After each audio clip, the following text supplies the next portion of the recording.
So the idea was, my husband and I have been doing jiu-jitsu for 15 years. And it was always the goal to open up a gym. But we knew that there was going to be a lot of work in putting together a gym. So it had to be the right time. The right time for it, which meant that we had to have capital saved up to be able to do this. It wasn't just a run and go situation. And then we also knew that with that, 2 kids, we had to figure out how were we going to divide a schedule, what were we going to do, and that's when we decided that we were going to bring in a business partner.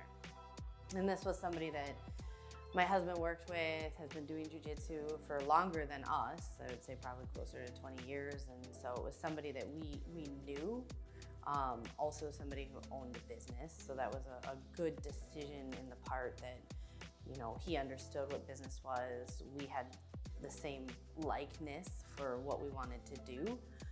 And when we approached Brian about joining our business, that was when things started to hit the ground running, and we needed to put together a plan on what we wanted to do, which kind of led us into, okay, we have to talk about the business structure. What are we going to do with the 3 of us? There was a little bit of a tricky situation because a lot of people consider a married couple to be an entity. But when we spoke with our accountant, they said actually to separate those, because you never know when something can happen, and God forbid that we never get divorced. But with that being said, each of us have a 3rd portion of the gym and ownership. It's also allowed it to be good for business in the sense that if there ever needed to be a vote for anything, we have 3 people versus 2 entities and 2 parties voting. And then, you know, if my husband and I didn't agree on something, he has his freedom to vote the way he wants with that separate entity.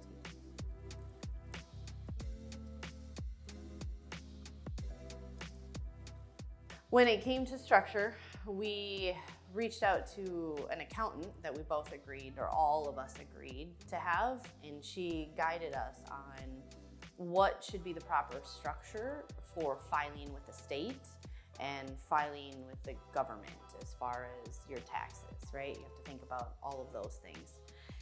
So with that, she said an S-corp would be the best route for us, so that if there was any liability, that's going to be covered by the business, and that if somebody, let's just, God forbid, say that they wanted to sue us, they wouldn't be suing us and for our properties, they would be suing the business and the business properties.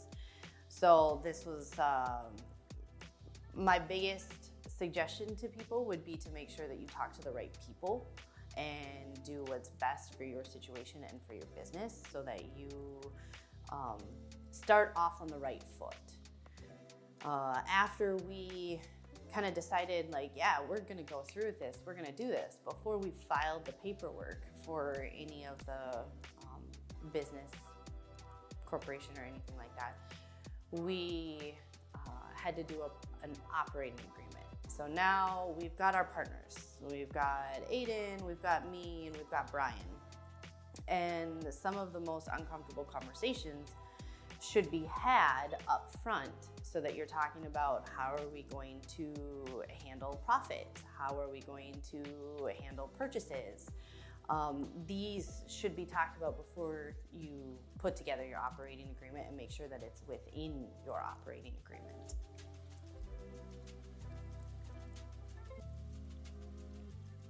A lot of people don't like to have those uncomfortable conversations, but they're necessary when you're gonna go into business with somebody, and to always have something that you can refer to throughout business. So we had these conversations, and we talked about, okay, you know, we all agreed that we each have a 3rd, and that everything in the beginning is going back into the business, right? You're trying to build a cash flow, you're trying to, you know, you're putting in your capital, all of that. And so what are we going to do when we do get to a profitable state, and Also talking about what happens if somebody wants to buy somebody out, because you never know when things happen. These are all things that you have to discuss when you're putting it into your operating agreement. We even discussed that if something were to happen to Aiden and I, we have 2 kids, what would be the situation if we were to pass away? Would it go to our kids? Would it just go up for sale? You know, things like that that may seem morbid but have to be considered. So my recommendation for anybody who wants to start a gym, and especially if you're going to go into a partnership with somebody, is to make sure that you cover your bases and talk about the things that are going to be uncomfortable. We also decided things like when we are making a profit, that 30% goes back into the business, and then we divvy up our profits after all of our expenses have been taken care of. It's always good to have your money market or your rainy day funds, and also putting money back into the business to keep continuing to grow the business. So that was something that we had to discuss. We also discussed who's putting in capital, who's putting in sweat equity, what is everybody going to be doing, and that's also listed in our operating agreement. You know, we have Brian, who is the head instructor, also the owner. We have myself, who's an instructor, but most of the day-to-day operations. And then we have Aiden, who is also an instructor and will help with some of the day-to-day operations. But we gave ourselves roles so that it could be structured, because somebody has to be the admin.